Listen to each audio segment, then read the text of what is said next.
सभी अपनी कंफर्टेबल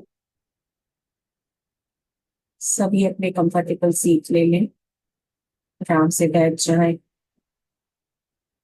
जहाँ भी आप कंफर्टेबल हो।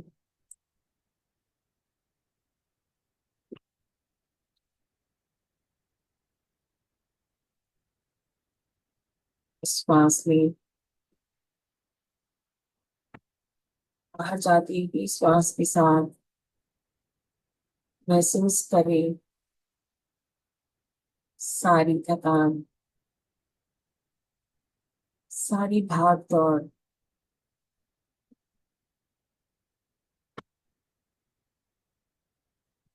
जैसे शांत होते हुए आप रिलैक्स हो रहे हैं। अपने पैरों को क्रॉस करते हुए बैठ जाएं। अपने हाथों की उंगलियों को एक दूसरे में फंसा लें। अपने गोदी में रखें। आंखें बंद कर लें।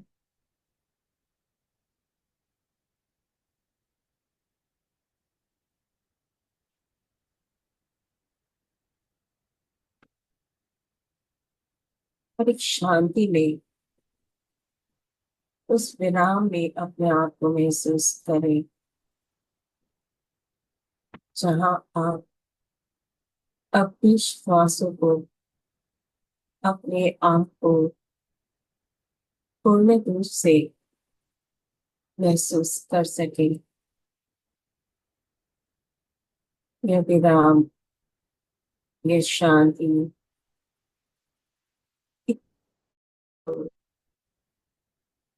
आप अपने शरीर और मन दोनों को शांत करते हुए अपनी हर आती और जाती श्वास को महसूस कर सकें।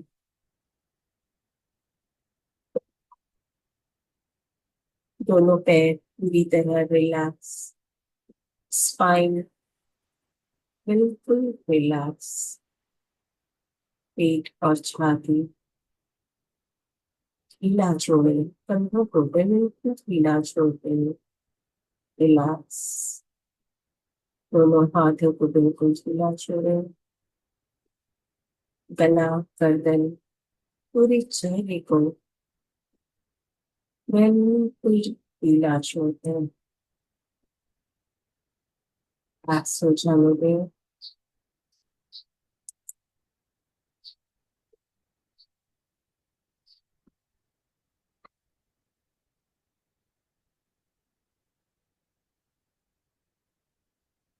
अपने पूरे चेहरे को बिल्कुल ढीला छोड़ो।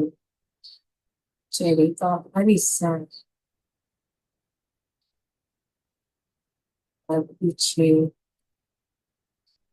आँख, नाक, कान, जो एरिया बिल्कुल रिलैक्स।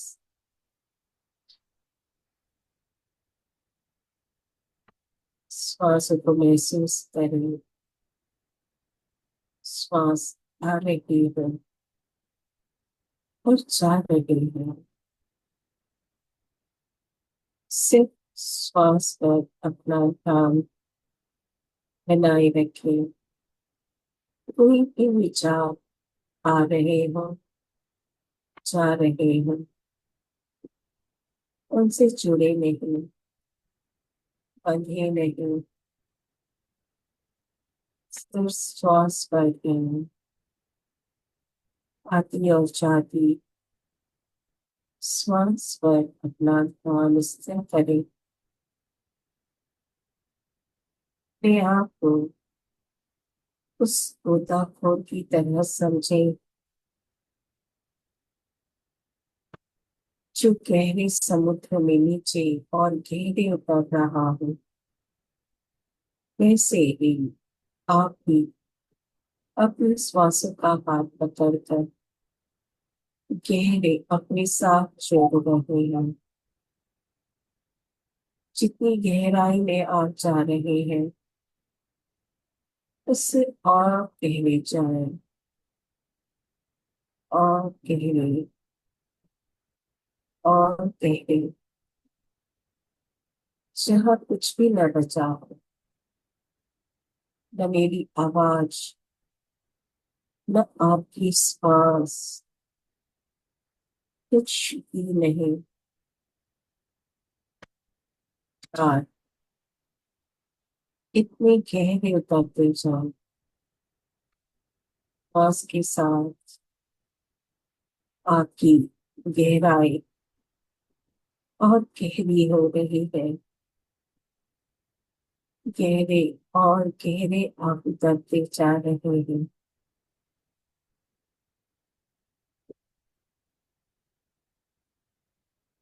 सुनने की इस अवस्था में सब कुछ स्पष्ट भी है और गहरा भी।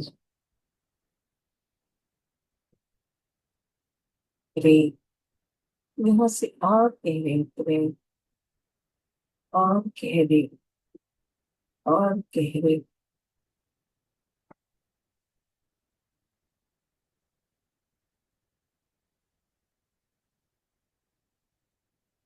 और गहरे उतरते जाओ।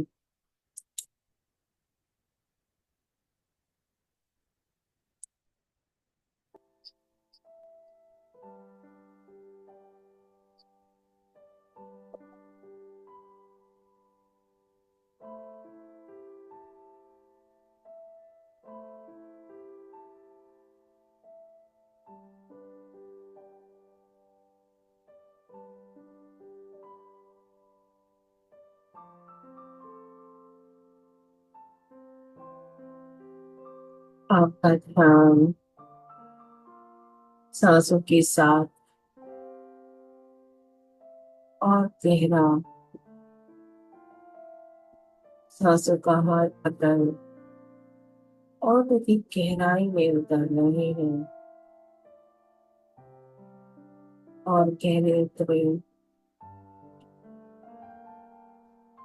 और गहरे, और गहरे उतरे।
आपके भी अपने साथ जुड़े हैं। ध्यान की इस गहराई में अपनी पूर्णता का अनुभव करते हुए अपने आत्मिक गुणों से भरी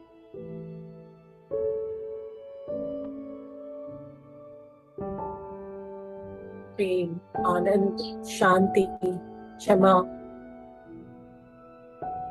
ये सभी आत्मिक गुण इस समय आपके साथ जुड़े हैं। आभार, कृतज्ञता, अपने कृतज्ञता के भाव को अपने साथ जोड़ते हुए लंबी गहरी सांस लें। अब समय हो रहा है कि हम फिर से खुद को शरीर में अनुभव करेंगे।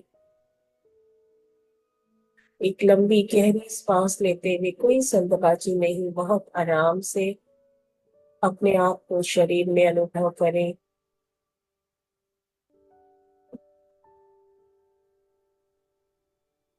और अपनी कृतज्ञता के भाव को आज की इस ऊर्जा के साथ जोड़ें। ये ऊर्जा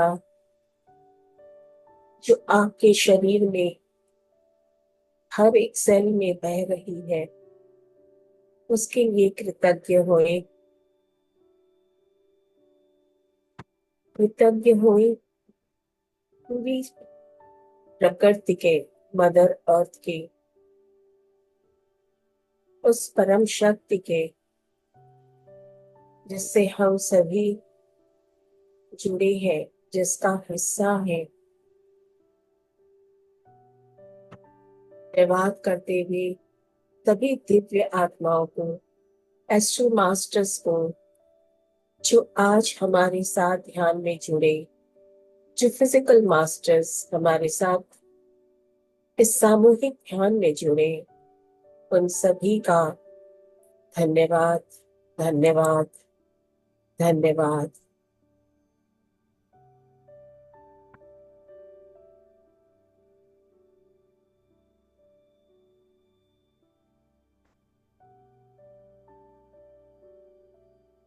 हम धन्यवाद करेंगे अपने शरीर का, अपनी श्वासों का।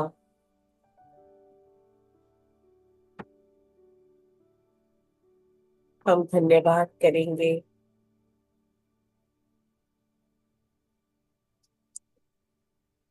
जीवन में भी सभी सुविधाओं का।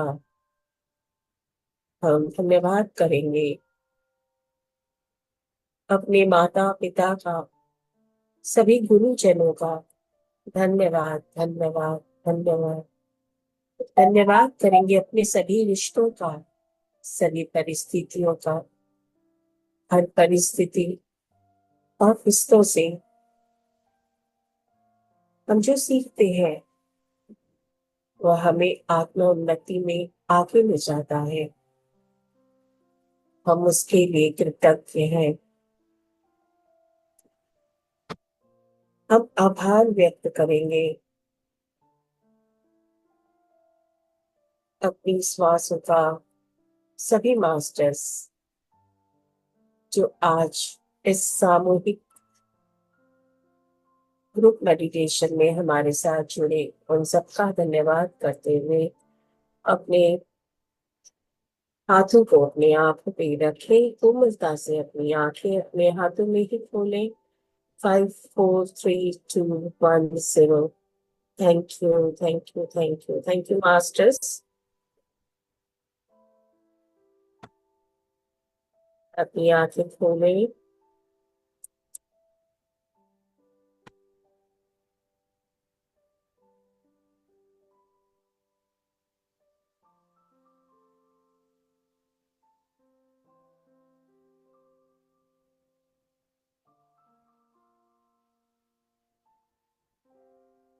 क्लैपिंग करेंगे जिससे कि पूरी तरह शरीर में महसूस कर सके अपने आप को।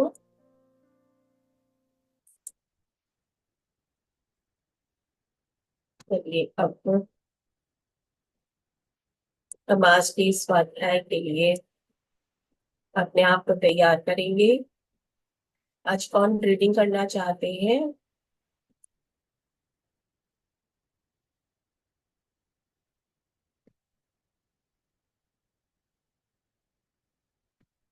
अब हम इस बुक में पत्री जी बहुत से ऐसे मास्टर्स का उदाहरण दे रहे हैं, जो मास्टर्स अपने लाइफ में जिन्होंने आत्म ज्ञान को प्राप्त किया और लोगों को आत्मोन्नति में उन्होंने मदद करी। तो हर समय, हर युग में, समय के हर पड़ाव पर ऐसे मास्टर्स हमारे साथ जुड़े हैं, जिन्होंने लोगों को आत्मोन्नति का रास्ता दिखाया। और आज हम इसी हमने इससे पहले समझा था रमना महर्षि के लिए बारे में, जिन्होंने उस समय के सत्य साई के बारे में। देखिए, ये वह युग था जब लोग ध्यान को गहराई से समझते थे। उन्हें पता था कि ध्यान ध्यान हमें कैसे करना है। लेकिन रमना महर्षि ने जो प्रश्न रखे, वह प्रश्न उनकी इस ध्यान यात्रा को और गहरा करने के थे। है? तो रमना महर्षि के जो प्रश्न है, उससे लोगों ने अपने ध्यान साधना में एक नया रास्ता उन्हें मिला। तो आज कौन पढ़ेंगे? शिला जी? हाँ, हाँ। ओके। एक सेकेंड।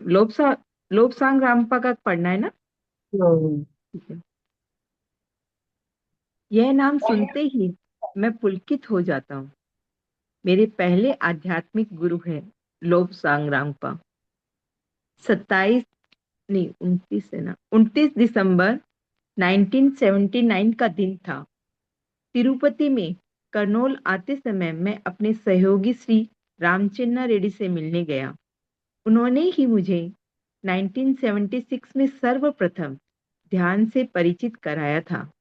उनके घर में मौजूद अनेक पुस्तकों में से मैंने 2 पुस्तकें पढ़ने के लिए ली, जिसमें एक थी यू फॉर एवर, जो रामपा द्वारा लिखित है। उसे पढ़कर मैंने समग्र आत्मविज्ञान पा लिया। उसने मेरे जीवन में एक नया मोड़ ला दिया। मेरे सभी संदेह दूर हो गए। मैं एक पल में आध्यात्मिक शास्त्र का आचार्य बन गया। अचानक बैकुंठ के द्वार खुल गए। उस समय से मेरे आध्यात्मिक जीवन की यात्रा शुरू हो गई और मैं आध्यात्मिक शास्त्र का विस्तृत प्रचार भी करने लगा। यह यात्रा हमेशा चलती रहती है। यह युगों युगों तक चलती ही रहेगी। सभी साधकों को लोबसांग रामपा की पुस्तकें पढ़नी चाहिए। तो बताइए शिला जी।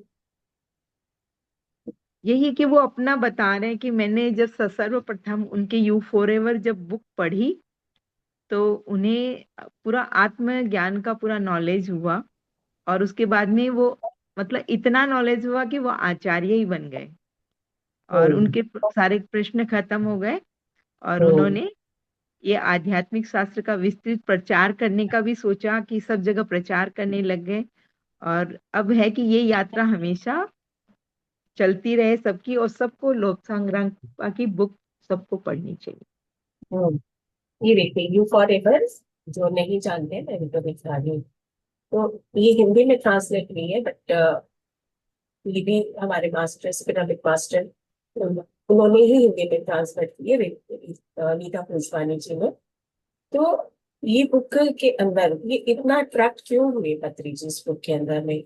इस बुक के अंदर में रामबा जी ने अध्यात्म को एक नया मोड़ दिया, जहां आप अध्यात्म को साइंटिफिक अप्रोच के साथ समझ सकते हैं। हमारा जीवन क्या है, जीवन में हमारे सब कुछ हो रहा है, उसका इफेक्ट क्या है, कैसे हम अपने आप को शांत रख सकते हैं, उसका भी साइंटिफिक अप्रोच उन्होंने हर चीज के बारे में इतना क्लियर साइंटिफिक अप्रोच, मुझे लगता है कि पहली बार एक ऐसे मास्टर जिन्होंने इस पुस्तक में डालकर लिखा था। तो इनकी कहानी जो है इनसे, या मैं कहूँ कि इस बुक से पत्री जी इतना इंस्पायर हुए कि पहली बार जब उन्होंने इसको पढ़ा, और पहली बार ही वो उसी बुक के द्वारा आध्यात्मिक के रास्ते में वो आगे बढ़ना शुरू हो गए। तो हम सभी को इस बुक को पढ़ना चाहिए, क्योंकि हमारे बहुत सारे सवालों के आंसर जो है हम इस बुक के द्वारा पा सकते हैं, जैसा कि पत्नी जी ने बताया है। तो ये बहुत ही इंपॉर्टेंट बुक है अध्यात्म के रास्ते में। हम सिर्फ आंखें बंद करके नहीं, या एक अंधेरे रास्ते में नहीं, हमें पूरी जानकारी के साथ में, पूरी नॉलेज के साथ में अध्यात्म को अपनाना चाहिए। और इस बुक के हर एक चैप्टर में, मैं इवन कहूंगी हर एक लाइन में, इतनी सुंदर तरीके से चीजों को बताया गया है। हर एक चीज की इम्पोर्टेंस को हमें समझ में आता है अगर हम इस बुक को अच्छे से पढ़ें। तो ये बुक इतनी इम्पोर्टेंट है, और इसी के द्वारा पृथ्वी जी जो है वो ध्यान साधना में आए थे, है ना। तो इनकी यात्रा जो है पत्री जी की इसी बुक से शुरू हुई, और मैं आध्यात्मिक शास्त्र का विस्तृत प्रचार भी करने लगा, और इन्हें ध्यान से रुचि हुई। ध्यान उन्होंने खुद भी सीखा, और उसके बाद में हम जाते हैं कि उन्होंने ध्यान प्रचार किया है। यह यात्रा हमेशा चलती रहती है। हर युग में अध्यात्म के, मैंने आज के सेशन से शुरू में ही कहा, हर युग में आध्यात्मिक यात्रा में हमें आगे बढ़ाने के लिए ऐसी सोल धरती पर जरूर आती है जो इस समय की जो जरूरत है उसमें हमें आगे बढ़ाए। समाज की जरूरत, ये एक बहुत बड़ा कारण, और बहुत अलग अलग तरीके से आध्यात्मिक रास्ते को बताने के लिए मैं कहूँ कि जरूरी भी है।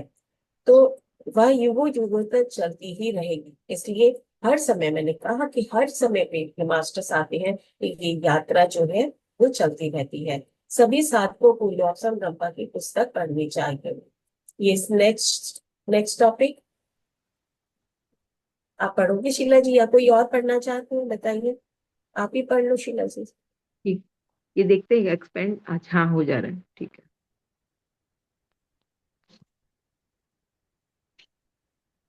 एक दिख रहा है ना। एक सेकंड, थोड़ा वो थोड़ा बढ़ाना पड़ेगा, एक सेकंड जूम करना पड़ेगा। पूज्याय राघवेंद्राय, एक सेकंड, थोड़ा सा जूम नहीं हो रहा है इतना। मैं देखती हूँ यहाँ से कुछ हो सकता है क्या। हाँ, ये ज्यादा हो गया। अभी तो ज्यादा हो गया, चला गया यहाँ से। हम्म, हाँ, देखिए। अब हो जाना चाहिए, हाँ।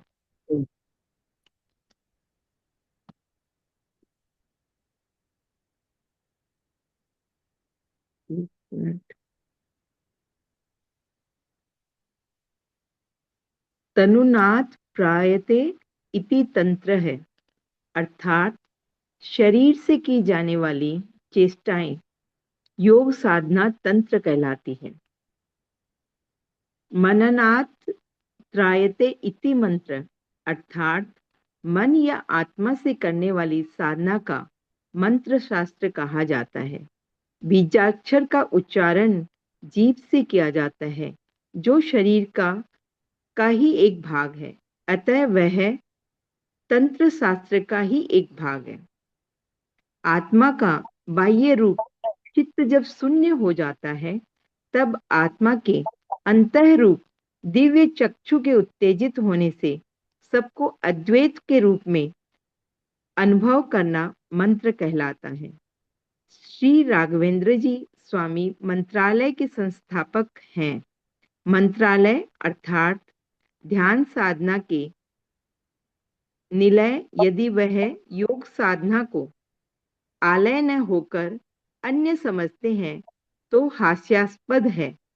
वहां तो सभी के लिए एक ही रास्ता रास्ता है, चित्त वृत्ति निरोध है। इसका एकमात्र सूत्र है आनापान सती ध्यान। एक बार वहीं पे अपने यहाँ तक कर ले। हाँ, यहाँ तक कर लीजिए। तनुनाद त्रायते इति तंत्र, अर्थात शरीर से की जाने वाली चेष्टाएं योग साधना तंत्र कहलाती है। कहते हैं ना, तंत्र मंत्र योग, ये सब अध्यात्म के कुछ शब्द हैं, जिसका अब एक तरीके से कहा जाए कि विलय ही हो गया इन शब्दों का। बट ठीक है, हमें समझने के लिए समझना है। तनुनाद त्रायते इति तंत्र, शरीर से की जाने वाली चेष्टाएं, जैसे हम क्रिया योग कर माने कुछ क्रिया करते हैं, साधना के लिए कुछ क्रिया करते हैं, तो वो तंत्र कहलाता है। या हम जो पूजा पाठ कर रहे हैं, या जो भी हम अपने शरीर के द्वारा जिन चीजों को कर रहे हैं, अपने मन को थोड़ा सा डाइवर्ट करते हैं वहां पर, ठीक है। तो तनुनाथ, ये वो तंत्र चीजें कहलाई गई। उसके बाद है मननाथ त्रायते इति मंत्र, अर्थात मन या आत्मा से करने वाली साधना को मंत्र शास्त्र कहा जाता है। जब हम लीन होकर के मन के द्वारा किसी कार्य को करते हैं, तो वो फिर मंत्र बन जाता है। अगर हमारा मन नहीं है, सिर्फ हम बोलने के लिए बोल रहे हैं, तो वो तंत्र हो गया। लेकिन जहां पर हमारा मन एक हो जाता है, वो हो गया मंत्र। बीजाक्षर उच्चारण जीव से किया जाता है। जो मैं कह रही हूँ कि जैसे हम लोग मंत्र का उच्चारण सिर्फ जीव से कर रहे होते हैं, जो शरीर का ही एक भाग है, अतः यह तंत्र शास्त्र का ही एक भाग है। मत मान लीजिए कि हम मंत्रों का उच्चारण भी कर रहे हैं, कुछ ऐसे शब्द कह रहे हैं जहां पर सिर्फ हम अपने जीवा से बस उच्चारण कर रहे हैं, जहां हमारा मन नहीं है या मन हमारा लगा नहीं वहां पर, तो वो सिर्फ तंत्र हो गया। लेकिन जहां पर मन भी हमारा जुड़ जाता है, वो मंत्र साधना हो गई। तो आत्मा का वाहिर, देखिए यहाँ पर चीजों के वर्ड्स के मतलब इन्होंने ना बदल करके इतना सुंदर बना दिया। तो आत्मा का बाह्य रूप चित्त जब शून्य हो जाता है, तब आत्मा के अंतः रूप दिव्य चक्षु उत्तेजित होते हैं, और सबको अद्वैत के रूप में अनुभव करना मंत्र कहलाता है। हम लोग तंत्र और मंत्र, क्या मंत्र, जो जो हम लोग मंत्र पढ़ते हैं, हम सोचते हैं वही मंत्र है, लेकिन पत्री जी ने क्या कहा, जहां पे आप मन को जोड़ दिए, वो मंत्र हो गया। मंत्र, मन मंत्र, ठीक है। और तंत्र तन, तंत्र तन के द्वारा, तो मतलब ये पूरा बदल लिया पत्री जी ने। तंत्र जहां पर हम सिर्फ जो काम कर रहे हैं अपने तन के द्वारा, जैसे कि अगर हम मंत्रों का उच्चारण भी कर रहे हैं, जहां हमारा मन नहीं है, सिर्फ हमारी जीवा बोल रही है, वो तंत्र हो गया। लेकिन जब हमारी आत्मा, उसके साथ हमारा मन जुड़ जाता है, हम जब शून्य में चल जाते हैं, वो मंत्र, मन मेरा उसके साथ जुड़ गया, तब आत्मा को, आत्मा के दिव्य चक्षु जो ज्ञान चक्षु है हमारे, वो दिव्य चक्षु खुल जाते हैं। और हम उस ज्ञान को प्राप्त करते हैं कि वो दो नहीं है, मंत्र अलग नहीं है, मेरा मन जहाँ एक हो गया, वो दो जो दिख रहा था, द्वैत में था, वो मन जो है अब एक हो गया। तो अद्वैत में हम आ जाते हैं, और यही मंत्र कहलाता है। इतना सुंदर तंत्र और मंत्र को उन्होंने समझाया, राइट। तो श्री राघवेंद्र जी, यहाँ पर राघवेंद्र, ये एक ऐसे तमिलनाडु के, ये एक ऐसे महात्मा रहे हैं जो कि, या हम ये कहें कि कवि भी थे। इनमें वैरायटीज, इनकी क्वालिटीज थी। जैसे कि ये शास्त्रार्थ में, वेदांत में, फिर उनको संगीत से रुचि थी। तो ये इस तरह के ज्ञानी पुरुष थे। और उन्होंने क्या किया, मंत्रालय के संस्थापक है। अब हम मंत्रालय के बारे में बात करेंगे यहाँ पर। तो यहाँ पर मंत्रालय जो है, मंत्रालय किस लिए जाना जाता है, किस लिए जाना जाता है, मंत्रालय क्यों जाना जाता है, बताइए। मंत्रालय में हम क्या करते हैं, अभी भी है ना मंत्रालय। तो मंत्रालय जहां पर मंत्री आपस में डिस्कशन करते हैं, बातें करते हैं, देश को चला रहे थे। तो यहाँ पर जो राघवेंद्र स्वामी जी हैं, ये मंत्रालय के संस्थापक थे, जिन्होंने मंत्रालय की स्थापना की। मंत्रालय अर्थात ध्यान साधना का के नियम निलय, वो जगह जहाँ की ध्यान साधना की जाती है। देखिए बहुत अच्छी चीज है। यदि वह योग साधना को आलय न होकर कुछ अन्य समझते हैं तो हास्यास्पद है। वहां तो सभी के लिए एक ही रास्ता है, चित्त वृत्ति निरोध। इसका एकमात्र सूत्र है आनापानसति। एक्चुअली आज भी मंत्रालय के बाहर राघवेंद्र स्वामी जी का की मूर्ति स्थापित है तमिलनाडु में। तो लेकिन जो राघवेंद्र स्वामी जी थे, ये बहुत बड़े ज्ञानी थे। और मंत्रालय जो है वो लड़ाई का स्थान नहीं है। देश को चलाना है, कोई भी चीज अध्यात्म से अलग नहीं है, लेकिन वहां अगर साधना जुड़ जाए। अब सोचिए आज कितना अच्छा होगा अगर सारे नेता नेता हमारे ध्यानी बन जाए। तो और हमारा देश कितना मतलब उन्नति कर जाएगा। तो ये बात समझने की है। यहाँ पर वो कहते हैं कि कुछ और मंत्रालय मंत्र के मन के साथ रहना, जैसे कि हमने पहले समझा, मंत्र मंत्र में मन में के साथ एक हो करके रहना। माने हमारा अलग नहीं मन, और शरीर अलग नहीं, आत्मा अलग नहीं, सब एक हो जाए, वही मंत्रालय। पत्री जी हर शब्द का अलग तरीका बता रहे हैं, हाँ ना, हमें हमें हर शब्द को बहुत क्लेरिफाई कर रहे हैं। तो मंत्रालय उसे ही कहा जाए जहां पर हम ध्यान साधना करें। वो मंदिर है। और एक्चुअल में मंत्रालय जो है वो मंदिर है जहाँ की हजारों करोड़ों लोगों के बारे में डिस्कशन होता है। ठीक है ना। तो हमें ध्यान कौन सा करना है? आनापानसति। अब यहाँ पर अगर किसी के प्रश्न हो तो आप लोग पूछ सकते हो या बाद में पूछ लेना। तो साधना में प्रवृत्त होने के लिए मूर्ख तो 10 पढ़ेंगे शीला हाँ जी। हाँ, पढ़ लेते, हाँ पढ़ लेते। साधना में प्रवृत्त होने के लिए मूर्ख को 10, पंडित को 5, योगी को केवल 1 गोली की जरूरत है।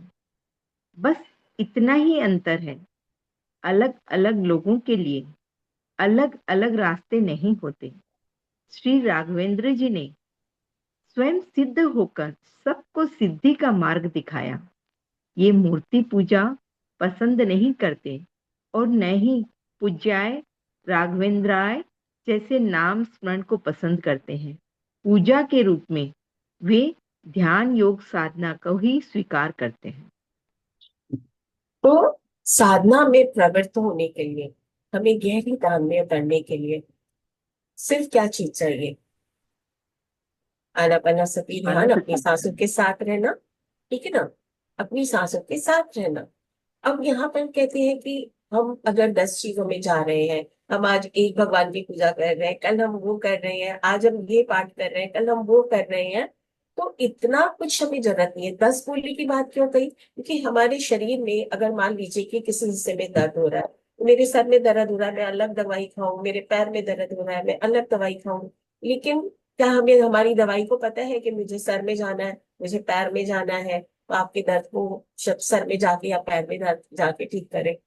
तो हमें अलग अलग चीजों के लिए, पैर के लिए अलग पेन किलर, सर के लिए अलग पेन किलर, ऐसे हर एक चीज के लिए हमें अलग अलग दवाई नहीं खानी है। आज हम लक्ष्मी जी की पैसे चाहिए, लक्ष्मी जी की पूजा करेंगे। आज हमें शांति चाहिए, हम गणेश जी की पूजा करेंगे। तो ये अलग अलग चीजें जो हम कर रहे हैं, ध्यान साधना, उन सब में एक ऐसी दवा है, सबसे एक दवा जिसे हम खा ले तो सारी चीजें शांत है।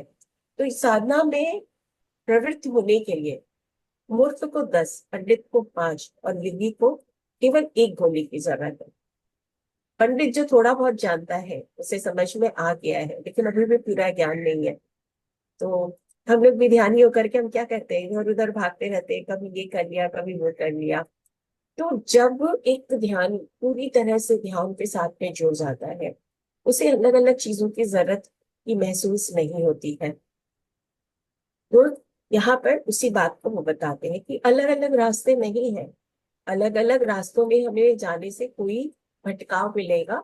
हम अपनी साधना में गहरे उतरने के लिए हमें सिर्फ अपनी सांसों के साथ रहना है।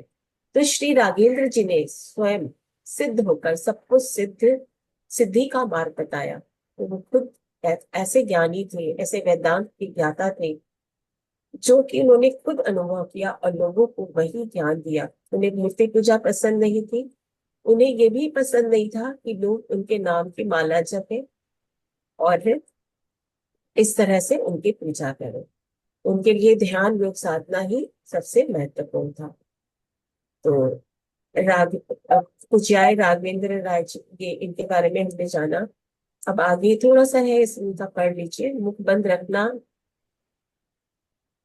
अच्छा, इसमें ये जो एक गोली जो दवा लिखा है योगियों के लिए, तो आनापान सती ध्यान, जैसे पिता में बोलते हैं ना सब रोगों की एक दवा, कि हाँ बस वही। आनापान सती ध्यान करो, वही हुआ ना? आनापान सती ध्यान हाँ के वही लिए तो मैं इन्होंने कह कहा रही हूँ। ना वही योगी के लिए। वही मैं कह रही हूँ कि हमें आनापानसति ध्यान जो है वही हमारे लिए सफिशियंट है, हर रोग की, हर चीज का इलाज। कोई उनसे पूछने जाता है तो वो क्या कहते हैं? ध्यान करो। कोई भी हाँ, परेशानी हो ध्यान करो। आप बीमार हो तो ध्यान करो, आपके रिश्ते में प्रॉब्लम है तो ध्यान करो, आपको कोई और प्रॉब्लम है तो बस ध्यान करो। तो 100 दवा, 100 बीमारियों की एक ही दवा एक दवा। तो है ध्यान। आगे पढ़ो। हम्म। पवन पुत्र हनुमान जी। नहीं नहीं, मुंह बंद रखना अर्थात मंत्र जाप नहीं, कर्म कांड नहीं करना है। केवल सुखासन में बैठकर आंखें बंद करके केवल श्वास पर ध्यान देना है। श्री राघवेंद्र जी ने इसी का आचरण किया और सबको सिखाया भी। तो प्रत्येक व्यक्ति को राघवेंद्र जी की तरह बनना है ना? चलिए, पवन पुत्र हनुमान जी। हाँ। इस एक शब्द में ही सारे ध्यान समाचार निहित है। पवन पुत्र यानी वायुपुत्र, अर्थात सांस पर ध्यान देना अथवा आनापान सती का अभ्यास करना। दिव्य चक्षु की उत्तेजना को विपश्यना कहते हैं। स्वामी अर्थात निर्वाण प्राप्त करने वाला। इस प्रकार वायुपुत्र हनुमान परम योगी हुए। हनुमान अंजना के पुत्र हैं और दिव्य चक्षु को भी अंजना कहा जाता है। आंजनेय उसे कहते हैं। उसे दिव्य चक्षु प्राप्त है। हनु हनुमान जी सदैव स्वाध्याय निरंतर करते रहते थे। हमारे आदर्श मास्टर हनुमान जी का मुख्य संदेश है कि स्वाध्याय को और बढ़ाना चाहिए। पिरामिड स्पिरिचुअल सोसाइटी के लिए स्वाध्याय अत्यंत महत्वपूर्ण विषय है। हम्म। तो पवन पुत्र हनुमान जी, नाम से ही समझ में आ जाता है, पवन के पुत्र। और हमारी श्वास जो है वो क्या करती है? हम श्वास के साथ में रहते हैं तो हम खुद भी पवन पुत्र बन जाते हैं। तो श्वास पर ध्यान देना मतलब आनासाना पानासती ध्यान का अभ्यास करना, आती हुई और जाती हुई सांसों का साथ बनाए रखना, ये हो गया हमारा आनापानासती। तो पवन पुत्र हनुमान जी, इनके नाम से ही हमें मैसेज मिल जाता है कि हम पवन पुत्र की तरह बने, अपने सांसों के साथ रहें। आप सभी जानते हैं कि इन्होंने अपनी माता से ध्यान सीखा था और दिव्य चक्षु की उत्तेजना को विपස්සना कहते हैं। स्वामी अर्थात निर्वाण प्राप्त करने वाला। तो इस प्रकार वायुपुत्र हनुमान परम योगी हुए। तो वायुपुत्र हनुमान जी 3 साल की उम्र में उन्होंने ध्यान करना शुरू किया। अपने थर्ड आई को उन्होंने विकसित कर लिया और निर्वाण के रास्ते में आगे बढ़ गए। उसी तरह से हमें भी इस ध्यान को अपनाना है, जैसे कि हम अपने थर्ड आई को उत्तेजित कर सके या थर्ड आई को हम विकसित कर सके। तो हनुमान अंजना के पुत्र थे। हम सभी जानते हैं, जैसे मैंने बताया कि उनकी मदर का नाम अंजना था। और दिव्य चक्षु को अंजना, अज्ञान या चक्र जो हम कहते हैं दिव्य चक्र को, तो अज्ञान चक्र उसी का नाम है। इसलिए कहे हैं कि दिव्य चक्षु को भी अंजना कहा जाता है।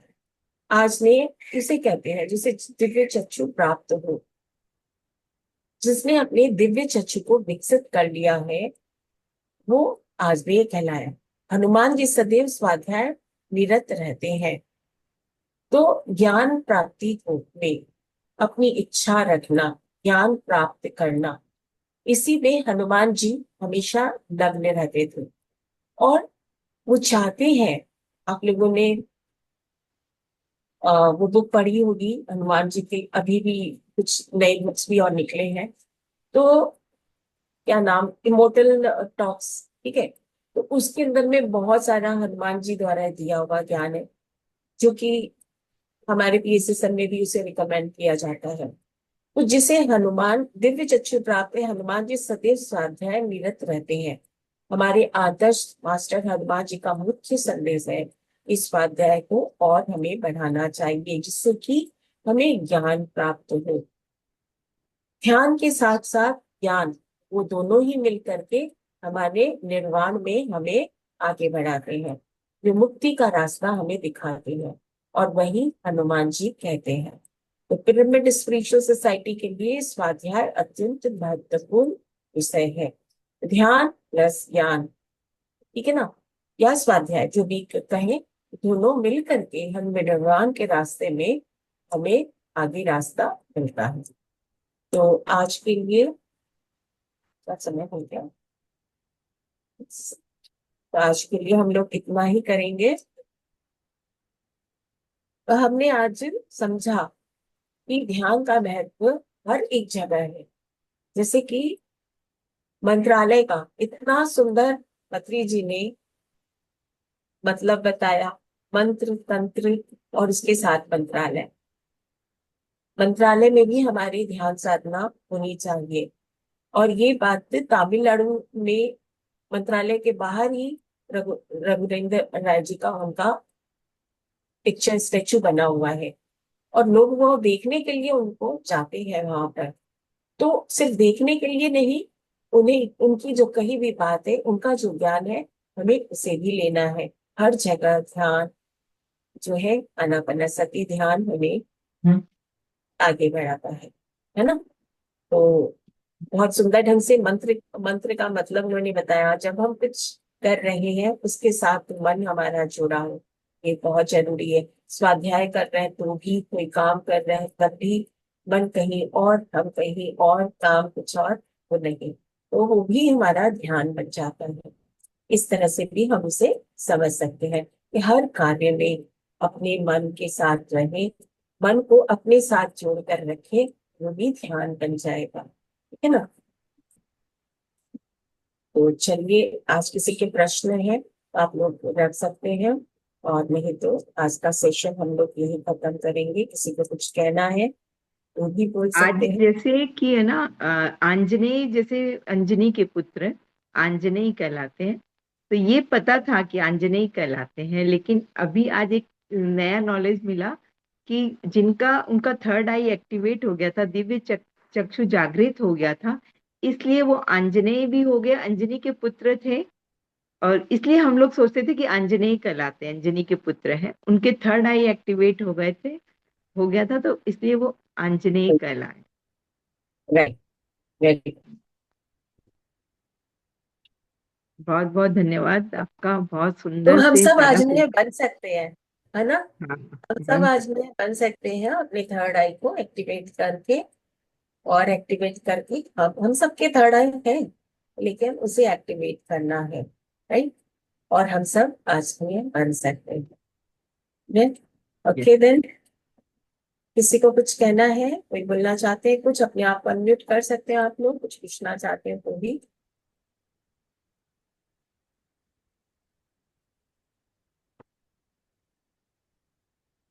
ओके देन, किसी के कोई ओके, प्रश्न नहीं है। Thank you so much Karuna ji. Thank thank you, you. Thank you. Thank you, thank you, thank you. बहुत अच्छा सेशन था। Thank you. Thank you Manju ji. Sadhana ji, हाँ बोलिए, थैंक कुछ यू। बोलना चाहते हैं साधना जी। मुझे ये दोबारा थोड़ा सुनना था। जैसे उन्होंने बताया ना, मूर्ख के लिए द 10, और उसके बाद जैसे, हाँ हाँ, मैं समझ गई। हाँ मूर्ख के लिए क्या कहा? मूर्ख मतलब जो अभी अज्ञान है। हाँ अज्ञानता में जब हमें पूरी तरह ज्ञान नहीं हो, तब हम क्या करते हैं? अज्ञानता में जो हमें बताया गया हम वही कर रहे होते हैं ना। तो यहाँ पर कहा गया कि जो थोड़े बहुत जानते हैं, पंडित जो होते हैं, वो 5 गोली खाते हैं। तो मतलब क्या है? पंडित थोड़ा अंधविश्वास, जिसे थोड़ा ज्ञान है, थोड़ा ज्ञान। पंडित मतलब ये नहीं कि जो पूजा पाठ करने वाले खाली पंडित हैं, वो नहीं। जिससे थोड़ा ज्ञान है, वो उतना नहीं करेगा कि मैं जा करके इसको आज ये कर रहा हूँ, कल वो कर रहा हूँ, मैं ये पूजा पाठ कर रहा हूँ, मैं उस मंदिर में जा रहा हूँ। तो ये वो जो हम भाग दौड़ कर रहे होते हैं, तो मूर्ख मतलब वो अज्ञान है। मूर्ख का मतलब यहाँ पर वो नहीं है, मतलब वो अज्ञान है, उसे ऐसे ही समझ ले। अज्ञानता में वो ये कर रहा है। लेकिन जिसे थोड़ा बहुत ज्ञान मिला है, पंडित का मतलब ये भी नहीं है कि जो पूजा पाठ करने वाले, तिलक लगाने वाले पंडित भी नहीं, जो थोड़ा बहुत जानते हैं, वो क्या करेंगे? वो जगह जगह नहीं जाएंगे। वो अपनी कुछ ऐसी साधना या कुछ ऐसा करेंगे पढ़ाई जो करें। उससे थोड़ा, उससे कम है। और लेकिन जो पूरी तरह ज्ञानी है, उससे से पता चल गया है कि मुझे, मेरी साधना तो सिर्फ अपनी सांसों के साथ रह करके मैं अपनी साधना को पूरी कर सकता हूँ। जिसे इस बात का ज्ञान हो गया, जो पूरी तरह ज्ञानी होगा, वो सिर्फ यही काम करेगा। वो ये भाग दौड़ नहीं करेगा। आज जो पिछले जमाने में हम लोग सोचते थे, सुनते थे कि उन्होंने साधना की और वो ध्यान में उन्होंने इतने गहरे उतर गए, कितने वर्ष बीत गए, कितना कुछ हो गया, तो उन्हें पता था कि मेरी ये साधना ही मुझे आगे बढ़ा सकती है। तो वो एक ही साधना में लीन होकर के उस काम को करेगा। है ना? अभी क्लियर हुआ? तो मूर्ख हाँ का जी मतलब हाँ, कि बहुत जो धन्यवाद। मूर्ख है, बेवकूफ है, वैसा नहीं, जो अज्ञान है। मूर्ख जो अज्ञान है, जिसके पास अभी ज्ञान नहीं पहुंचा है। पंडित जो थोड़ा बहुत जानता है, पूरी बात सच नहीं जानता। ठीक है। और उसके ज्ञानी। बाद ज्ञानी है। ज्ञानी है, वो जानता है कि मेरा एक ही रास्ता है, मैं इस रास्ते के द्वारा आगे बढ़ सकता हूँ। तो मतलब 1 गोली खाना, 5 गोली खाना, 10 गोली खाना। अब क्लियर? Thank you. अच्छा, बहुत अच्छी तरह समझा दिया आपने। Thank you. याद। अच्छा हुआ ना, आप लोग ऐसे पूछते हो, तो फिर मुझे भी आता कि मैं और बताऊं, जिससे कि आप लोगों का क्लियर हो जाए, या क्लियर नहीं हुआ तो और क्लियर हो जाए। Right? Thank you, Sadhana ji. Thank you. तो आपको बहुत धन्यवाद। ओके, तो मैं एंड करूँ अब आज की मीटिंग को। Thank you Sheela ji, Shivani ji. Thank you everyone.